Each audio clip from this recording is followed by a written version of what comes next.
कामदा 81 व्रत कथा।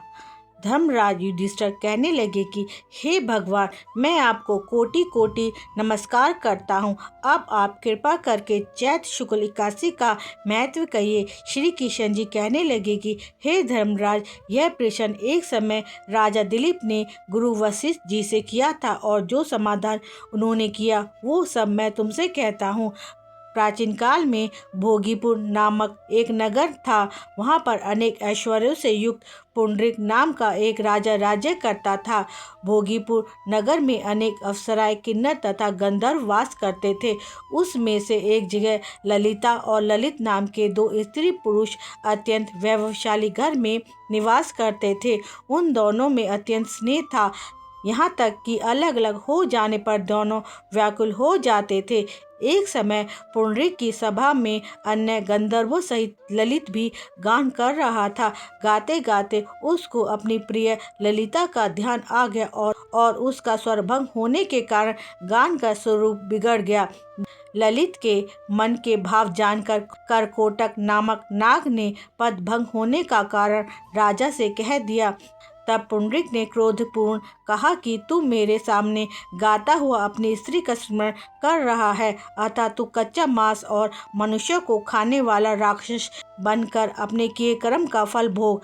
पुंडरीक के शाप से ललित उसी क्षण महाकाय विशाल राक्षस हो गया। उसका मुख अत्यंत भयंकर, नेत्र सूर्य चंद्रमा की तरह प्रदीप तथा मुख से अग्नि निकलने लगी। उसकी नाक पर्वत की कंदरों के समान विशाल हो गई और गर्दन पर्वत के समान लगने लगी। सिर के बाल पर्वतों पर खड़े वृक्षों के समान लगने लगे तथा भुजाएं अत्यंत लंबी हो गई।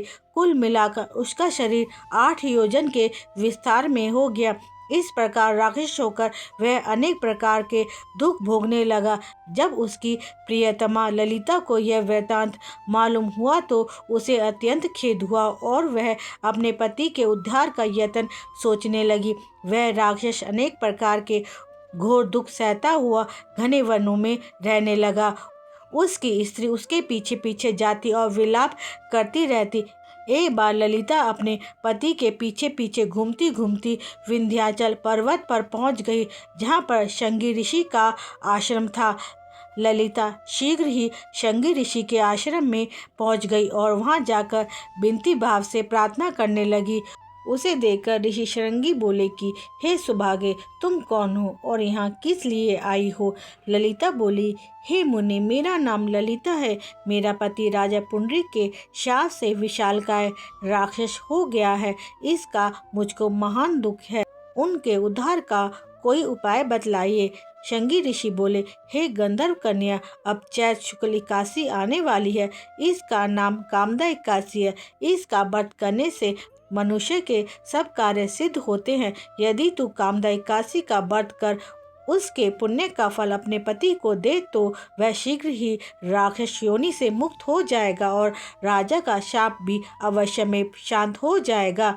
मुनि के ऐसे वचन सुनकर ललिता ने चैत्र शुक्ल 81 आने पर उसका व्रत किया और द्वादशी को ब्राह्मणों के सामने उसने व्रत का फल अपने पति को देते हुए भगवान से इस प्रकार प्रार्थना करने लगी, हे प्रभु, मैंने जो यह व्रत किया है इसका फल मेरे पति देव को प्राप्त हो जाए, जिससे वह राक्षस योनि से मुक्त हो जाए। 81 का फल देते ही उसका पति राक्षस योनि से मुक्त होकर अपने पुराने स्वरूप को प्राप्त हुआ। फिर अनेक सुंदर वस्त्र आभूषणों से युक्त होकर ललिता के साथ विहार करने लगा। इसके पश्चात वह दोनों विमान में बैठकर स्वर्गलोक को चले गए।